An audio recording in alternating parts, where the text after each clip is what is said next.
स्वागत है एक बार फिर से आप सभी का आपका अपना परिवार माधव एनसीईआरटी क्लासेस में। तो दोस्तों कई दिनों से वीडियो जो है फेस अपलोड नहीं हो रहा था क्योंकि कारण था कि बारिश। ठीक है, तो आज हम लोग यहाँ पर देखिए केमिस्ट्री खत्म कर चुके हैं। आपका अम्ल भस्म और यहाँ पे था क्षार, तो ये खत्म कर चुके हैं, यानी एसिड बेस साल्ट जो है चैप्टर इन कर चुके हैं। अभी हम लोग यहाँ पर देखेंगे बायोलॉजी का देखने वाले हैं, श्वसन पार्ट 2 है। ठीक है, सोशल रिस्पायरेशन है, इसको जो है आज हम लोग इसी वीडियो में पूरा आपको इंड कर देंगे। एकदम आपको इम्पोर्टेंट टॉपिक जो होता है, सारा टॉपिक लगभग अथक प्रयास से ये बना है, आज का वीडियो बन रहा है और इसमें आपका सारा चैप्टर शायद इंड ही हो जाएगा। बिल्कुल प्रयास रहेगा इंड हो जाएगा, ताकि क्या कहते हैं, चूँकि वीडियो थोड़ा लंबा बन सकता है लेकिन आपको यहाँ पे बता देते हैं सारा चीज़। ठीक है, तो पूरा वीडियो को अंत तक देखिएगा, ध्यान से देखिएगा, बिल्कुल फन्नी की तरह आपको दिमाग में ही फिट हो जाएगा। तो चलिए हम यहाँ पे चलते हैं, देखते हैं। दोस्तों आइए देखिए दोस्तों, यहाँ पे है श्वसन का परिभाषा है कि वह श्वसन वह प्रक्रिया है जिसमें बाहरी वातावरण से ऑक्सीजन ग्रहण कर शरीर की कोशिकाओं तक पहुंचाया जाता है, जहां इसका उपयोग ग्लूकोज का ऑक्सीकरण में किया जाता है तथा इस क्रिया में उत्पन्न कार्बन डाइऑक्साइड को शरीर से बाहर निकाला जाता है या निकाल दिया जाता है, जिस क्रिया को श्वसन कहते हैं। बिल्कुल सिंपल से याद रखिएगा। उसके बाद है मनुष्य 1 मिनट में 12 से 15 बार सांस लेते हैं, जबकि पहले जब आप साइंस में पहले पढ़िएगा तो यहाँ पे 15 से 18 बार था। ठीक है, लेकिन अभी का जो है सिचुएशन, अभी का क्लाइमेट जो है, इसके अनुसार 12 से 15 बार ही सांस लेते हैं। ठीक है, उसके बाद है मनुष्य एक बार सांस लेने में, मान लीजिए एक बार सांस लेने में लगभग 5 सेकंड लगता है। तो इस तरह से इस टॉपिक को याद रखना है। कुछ इसका और है, यहाँ पर इसका एक लाइन और टॉपिक आता है, चलिए वो भी हम यहाँ पर देख लेते हैं क्या है। तो दोस्तों देखिए, यहाँ पर है आपका श्वसन का ही एक टॉपिक है। यहाँ पे इसी का जो है एक पॉइंट है कि श्वसन की क्रिया में ग्लूकोज अणुओं का ऑक्सीकरण होता है, जिसे कोशिकीय श्वसन भी कहा जाता है। ठीक है, इस टॉपिक को याद रखिएगा कि श्वसन की क्रिया में ग्लूकोज अणुओं का ऑक्सीकरण होता है, जिसे कोशिकीय श्वसन कहते हैं। कोशिकीय श्वसन 2 प्रकार के होते हैं। पहला होता है वायवीय श्वसन, जिसको आप लोग एरोबिक रिस्पायरेशन भी कहा जाता है, और वायवीय श्वसन होता है जिसको क्या कहा जाता है, एनएरोबिक रिस्पायरेशन कहा जाता है। तो इस तरह से 2 होता है, ये दोनों काफ़ी इंपॉर्टेंट है। इन दोनों का अदर नाम भी है, जिससे कि वायवीय श्वसन को ऑक्सी श्वसन भी बोला जाता है और अवायवीय श्वसन को आपका अनॉक्सी श्वसन भी बोला जाता है। तो चलिए इस दोनों के बारे में हम लोग यहाँ पे जान लेते हैं डिटेल से। ये दोनों काफ़ी इंपॉर्टेंट टॉपिक है, तो आइए हम लोग बिल्कुल अच्छे ढंग से पढ़ लेते हैं। तो चलिए यहाँ पे, तो यहाँ पे देखिए हम लोग पहला पढ़ते हैं यहाँ पे वायवीय श्वसन क्या है। तो वायवीय श्वसन के जान लीजिए कि इंग्लिश में क्या कहते हैं, तो एरोबिक रिस्पायरेशन भी कहा जाता है। ये देखिए वे श्वसन है, वायवीय श्वसन बोलेंगे, वे श्वसन जो वायु की उपस्थिति में होते हैं उसे वायवीय श्वसन कहते हैं। सिंपल सी बात, वायवीय है यानी वायु की उपस्थिति में होते हैं, उसे वायवीय श्वसन कहते हैं। इसका अदर नाम भी होता है, यहाँ पे ऑक्सी श्वसन भी कहा जाता है। आप लोग को क्वेश्चन भी मिलेगा, यहाँ से भागेगा मत, इसे ऑक्सी श्वसन भी कहा जाता है। आपको याद रखिएगा ऑक्सी श्वसन। ठीक है, इसका नाम चेंज करके पूछा जाता है। और यहाँ पे एरोबिक भी ध्यान रखिएगा, इससे ऑक्सी श्वसन भी कहा जाता है। इसमें ग्लूकोज का पूर्ण ऑक्सीकरण होता है, यानी इसमें ग्लूकोज होता है पूर्ण तरह जो है टूट जाता है, पूर्णतः ऑक्सीकृत होकर और अधिक मात्रा में ऊर्जा मुक्त करता है। कुछ पॉइंट यहाँ पे है, तो यहाँ पर है इसका जो है, इसका पहला चरण जो होता है कोशिका द्रव्य में यानी साइटोप्लाज्म में होता है, तथा दूसरा चरण इसका कहाँ पे होता है, तो माइटोकॉन्ड्रिया में होता है। याद रखिएगा कि वायवीय श्वसन में जो है पहला चरण कहाँ होता है, कोशिका द्रव्य में, और दूसरा चरण कहाँ होता है, माइटोकॉन्ड्रिया में होता है। इसमें अधिक मात्रा में ऊर्जा क्या होता है, मुक्त होता है। सिंपल सी बात है कि जो इसमें ग्लूकोज का पूर्ण ऑक्सीकरण होता है तो ऊर्जा क्या होगा, अधिक मात्रा में मुक्त होगा। इसी तरह से इसी का जस्ट उल्टा होगा आपका अवायवीय श्वसन। तो चलिए हम लोग अवायवीय श्वसन के बारे में भी यहाँ पे देख लेते हैं डिटेल्स में। तो आइए अब हम लोग अवायवीय श्वसन यहाँ पे देख, आइए दोस्तों यहाँ पर देखिए अब हम लोग क्या देखते हैं, अवायवीय श्वसन क्या है यहाँ पर। ठीक है, दूसरा यहाँ पर स्टेप है हम लोग का अवायवीय श्वसन के बारे में हम लोग देखेंगे। तो देखिए अवायवीय श्वसन का जो होता है इंग्लिश में कहते हैं एनएरोबिक रिस्पायरेशन कहते हैं। इसको देखिए डिफिनेशन क्या होता है कि वे श्वसन जो ऑक्सीजन की अनुपस्थिति में होती है, जैसे कि वायवीय में आपको बताए उपस्थिति, और यहाँ पर सेम जस्ट उल्टा कर देंगे कि वे श्वसन जो ऑक्सीजन की अनुपस्थिति में होती है उसे अवायवीय श्वसन कहते हैं। इसे अनॉक्सी श्वसन भी कहा जाता है। इसे क्या कहा जाता है, अनॉक्सी श्वसन भी कहा जाता है। इस टॉपिक को आप लोग एकदम याद रखिएगा कि ऑक्सी और अनॉक्सी श्वसन में अंतर डिफरेंट पूछा जाता है। ठीक है, अनॉक्सी श्वसन भी कहा जाता है इसे। इसमें ग्लूकोज का अपूर्ण ऑक्सीकरण होता है, यानी आंशिक रूप से टूटता है, पूरा तरह से ये इसमें नहीं टूटता है। जबकि ये क्या होता है, वायवीय श्वसन में पूर्ण ऑक्सीकरण होता है, लेकिन यहाँ पे क्या होता है, इसका अपूर्ण ऑक्सीकरण होता है।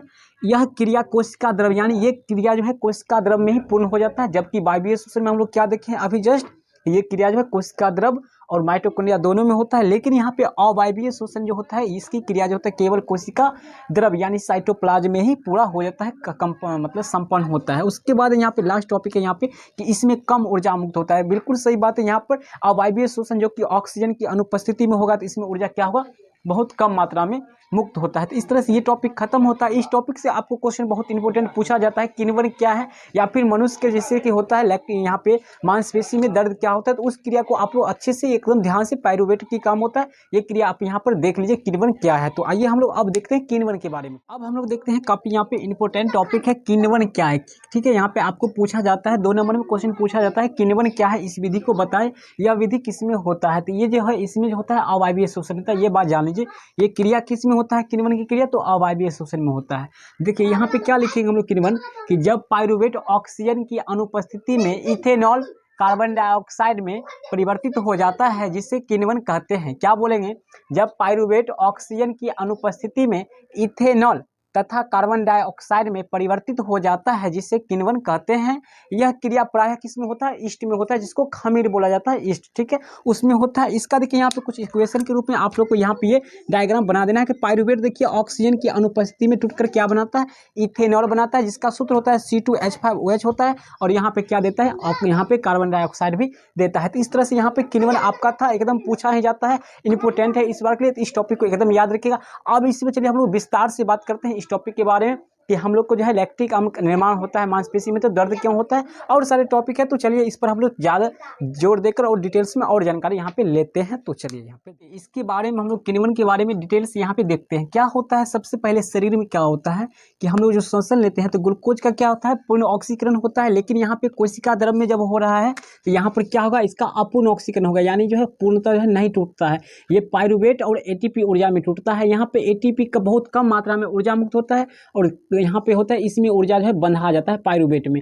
पुनः पाइरुवेट क्या होता है, और एटीपी, जिसको एटीपी का फुल फॉर्म क्या होता है, इस चीज को याद रखिएगा आप लोग, एडेनोसिन ट्राइफॉस्फेट होता है। ठीक है, एडेनोसिन ट्राइफॉस्फेट होता है जो कि ऊर्जा के रूप में रहता है, संचित रहता है। यहाँ पे पाइरुवेट क्या होता है, पुनः ये एटीपी, ये दोनों टूटता है, ये सभी क्या करता है, यहाँ पर देखिए इस कंडीशन में क्या होता है, ऑक्सीजन की अनुपस्थिति में क्या होता है, ये ईस्ट में होता है। ये क्रिया किस में होता है, तो ईस्ट में होता है। यहाँ पे डायग्राम आपको देख सकते हैं, ये क्रिया ईस्ट में होता है। ठीक है, तो इसमें क्या बनता है, C2H5OH इथेनॉल बनता है, और प्लस में CO2 यानी कार्बन डाइऑक्साइड। तो इसी क्रिया को हम लोग क्या कहे थे, अभी किन्वन कहे थे, कि जब पाइरुवेट जो है ऑक्सीजन की अनुपस्थिति में इथेनॉल तथा कार्बन डाइऑक्साइड में परिवर्तित हो जाता है, तो इसको हम लोग क्या कहते हैं, किन्वन कहे थे, फर्मेंटेशन बोले थे।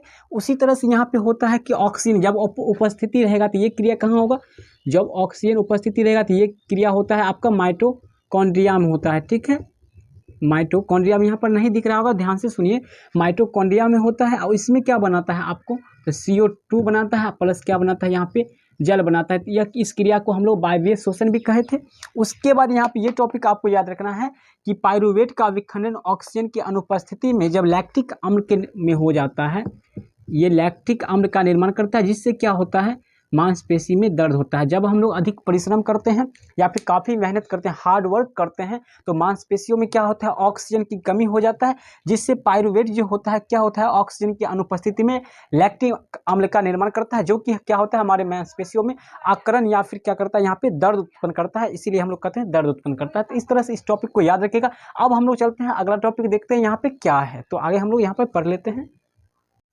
तो देखिए दोस्तों, यहाँ पे अब हम लोग अगला टॉपिक है पौधों में श्वसन कैसे होता है। देखिए, तो पौधे में श्वसन कैसे होता है, यानी पौधा किस तरह से सांस लेता है, इस बात को हम लोग यहाँ पे देखेंगे इस टॉपिक में, कि पौधों में गैसों का आदान प्रदान शरीर की सतह से विसरण क्रिया द्वारा होता है। अब आप लोग के मन में आता होगा कि ये विसरण क्या होता है, पहले चैप्टर से ही पढ़ते आते हैं, तो विसरण क्या होता है, इस चीज़ को भी यहाँ पे हम लिख देते हैं, आप लोग इसको ध्यान से अभी ही याद कर लीजिएगा, आगे भी ये आने वाला है। तो देखिए विसरण क्या होता है, ठीक है, तो यहाँ पर देखिए विसरण, तो देखिए साथियों यहाँ पे है विसरण, यहाँ पे था स्पेस नहीं था तो यहाँ पे लिख दिए हैं विसरण। आप लोग ध्यान से सुनिए भी, लिखिए तो भी स्क्रीनशॉट लेकर जरूर इस बात को समझ लीजिए। विसरण क्या होता है कि दो या दो से अधिक पदार्थों का स्वतः मतलब होता है अपने आप एक दूसरे से मिल करके समांगी मिश्रण बनाने की क्रिया को क्या कहते हैं हम लोग, विसरण कहते हैं, डिफ्यूजन कहते हैं इंग्लिश में इसको, ठीक है। विसरण दो या दो से अधिक पदार्थों का स्वतः एक दूसरे से मिलकर समांगी मिश्रण बनाने की क्रिया को क्या कहते हैं, डिफ्यूजन अर्थात विसरण कहते हैं। यानी समझिए समांगी मिश्रण का मतलब होता है, अगर मान लीजिए आप चीनी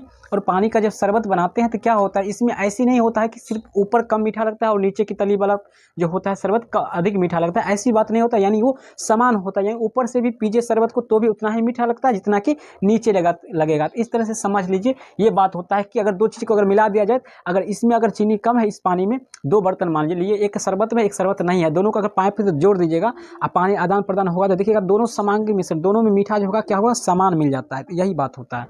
तो उसी बात को हम लोग देख लिए हैं। अब हम लोग यहाँ पर जो देखने वाले हैं कि पौधों में शोषण की बात में आता है तो होता है, तो इस तरह से होता है। उसके बाद हम लोग यहाँ पे क्या करते हैं, विसरण आप लोग यहाँ पे लिख चुके होंगे। अब यहाँ पर देखिए क्या है, पौधों में गैसों का आदान प्रदान शरीर की सतह से विसरण क्रिया द्वारा होता है। किस क्रिया द्वारा होता है पौधों में शोषण की विधि, तो विसरण द्वारा। एकदम इंपोर्टेंट ऑब्जेक्टिव के लिए याद रखिएगा, एक एक टॉपिक आपको समझा करके बारीक से बता रहा हूँ, एकदम ध्यान रखिएगा अच्छे से, ठीक है। तो इसमें क्या होता है विसरण, और विसरण क्या होता है तो समझ चुके हैं आप लोग, पीछे ही बता दिए हैं। इसके बाद है इसमें कुछ टॉपिक है कि इसके लिए ऑक्सीजन वायुमंडल से पत्तियों तक कैसे पहुंचता है। यानी सिंपल सी बात है, पौधों में जब विसरण की क्रिया द्वारा शोषण होता है तो ऑक्सीजन जो है उनके पत्तियों तक कैसे पहुंचता है, इस बात को समझिए। इसके लिए ऑक्सीजन क्या होता है, वायुमंडल से पत्तियों के रंध्र पर स्थित वात रंध्रों एवं अंतर कोशिकीय स्थानों द्वारा पौधों में प्रवेश करता है। किस तरह प्रवेश करता है, वायु सोच समझ लीजिए, यहाँ पे क्या ध्यान है। चलिए, तो इसके लिए क्या होता है, ऑक्सीजन वायुमंडल से पत्तियों के रंध्र पर स्थित वात रंध्र होता है। वात रंध्र पत्ती में देखिएगा थोड़ा होता है, झिल्ली नमा होता है, जब सूख जाता है उस पर देखिएगा। तो वात रंध्रों एवं अंतर कोशिकीय स्थानों द्वारा पौधों में क्या करता है, ऑक्सीजन प्रवेश करता है। और पौधों की जड़ें, देखिए अगला टॉपिक है, पौधों की जड़ें मिट्टी के कणों के बीच स्थित हवा, जैसे जड़ होता है उसके मिट्टी के बीच भी क्या होता है, वायु होता है, ऑक्सीजन होता है। तो हवा से क्या करता है, ऑक्सीजन को मूल रोम की सहायता से, मूल रोम होता है, ठीक है, मूल रोम होता है। पौधों की जड़ में क्या होता है, एक मूल रोम होता है, कण के रूप में होता है, की सहायता से क्या करता है, ये ग्रहण करता है। मतलब यहाँ पे समझिए आप लोग, मतलब कि पौधों की जड़ें मिट्टी के कणों के बीच स्थित हवा से ऑक्सीजन मूल रोम की सहायता से ग्रहण करता है तथा कार्बन डाइऑक्साइड क्या करते हैं, बाहर छोड़ देता है। ये क्रिया कब होता है, रात्रि को होता है, जब क्या होता है, प्रकाश संश्लेषण की प्रक्रिया नहीं होते रहता है, तब जाके ये क्रिया होता है। इसलिए पौधे को बोला जाता है कि रात को क्या करता है, वो भी ऑक्सीजन लेता है और कार्बन डाइऑक्साइड रिलीज करता है, वो छोड़ता है। तो इसलिए कभी भी रात को क्या करते हैं, जो भी होता है कार्बन डाइऑक्साइड छोड़ने वाले वृक्ष के पास नहीं सोना चाहिए, अधिक देर नहीं रुकना चाहिए, क्योंकि वहाँ पे क्या होता है, कार्बन डाइऑक्साइड अगर आपके मस्तिष्क में यानी ब्रेन में चल गया ज़्यादा मात्रा में तो क्या होता है, वो चेतना जो है खो देता है, जिसके कारण वो जो है एक तरह से कहते हैं नर्वस आ जाता है। इस तरह से कहते हैं, जिसको लोग भूत भी गाँव घर में बोला जाता है कि इसको भूत पकड़ लिया है, ऐसी बात नहीं होता। उसका कार्बन डाइऑक्साइड अधिक मात्रा में चल जाता है ब्रेन में, जिसके कारण वो अपना चेतना खो देता है और उसको जाना है किधर, चले जाते हैं किधर, ये बात होता है। तो ये टॉपिक आप लोग समझ चुके होंगे, बिल्कुल सटीक था, एकदम आसान था। अब हम लोग देखेंगे जंतुओं में शोषण कैसे होता है, तो चलिए हम लोग देख लेते हैं। वो हम लोग देखेंगे यहाँ पे पौधों में शोषण की क्रियाविधि और जंतुओं के शोषण क्रियाविधि में किस प्रकार से भिन्न है, ये बात देखेंगे। उसके बाद हम लोग देखेंगे जंतुओं में शोषण की क्रिया कैसा होता है। चूंकि जंतुओं में शोषण क्रिया थोड़ा है लॉन्ग टाइप से, उसमें काफी कुछ है इंपॉर्टेंट टॉपिक आपको आने वाला है कि कछुआ किस तरह से सांस लेता है, किस अंग से सांस लेता है, यानी जीवों का अंग के बारे में आ जाएगा। तो वो जो है इसके बाद आने वाला टॉपिक जो है इंपॉर्टेंट है, बट ये देख लेते हैं, आपको एक एक टॉपिक बताते हैं, तो इसलिए इसको भी नहीं छोड़ेंगे। क्या है कि पौधों में शोषण की क्रिया जंतुओं की शोषण क्रिया से किस प्रकार भिन्न है या किस प्रकार अलग है, किस प्रकार अंतर है, ये बात बता रहा है, आपको पूछा जा रहा है।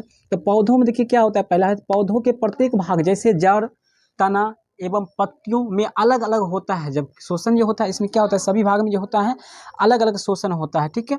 यहाँ पे छूट गया है कि पत्तियों में अलग अलग शोषण होता है, यहाँ पे आपको लिखना होगा शोषण होता है, ठीक है, अलग अलग शोषण होता है, जबकि जंतुओं में ऐसा नहीं होता है, ठीक है। उसके बाद अगला टॉपिक है कि पौधों में जंतुओं की अपेक्षा शोषण धीमी होती है, यानी पौधों में जो शोषण की विधि होती है ये जो होता है जंतुओं से जो होता है क्या होता है, धीमी होता है, यानी स्लो होता है, जबकि जंतुओं में शोषण की विधि क्या होता है, क्रिया तीव्र होता है, अधिक होता है। तो बस यही छोटा सा टॉपिक था, इसको नहीं छोड़े।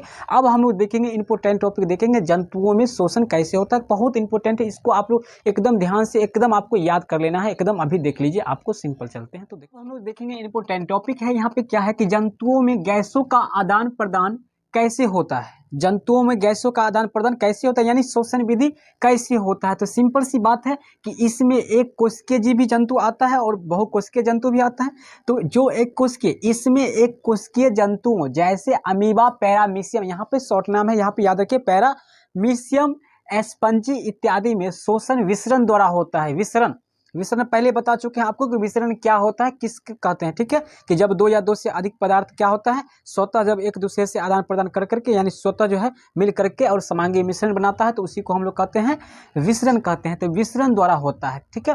पूछेगा क्वेश्चन आपको कि एक कोशिकीय जीव या फिर ऐसे पूछेगा कि अमीबा या पैरामीशियम में कैसे शोषण होता है, किसके द्वारा होता है, तो विसरण विधि द्वारा होता है। जबकि बहुकोशिकीय जंतुओं जैसे मनुष्य, पक्षी, जानवर इत्यादि हो गया, इत्यादि में शोषण के लिए एक विशेष अंग पाया जाता है, जैसे श्वास नली, जिसको ट्रेकिया भी कहा जाता है। इसको यहाँ पे याद रखिएगा, श्वास नली को ही हम लोग क्या कहते हैं, ट्रेकिया भी कहा जाता है।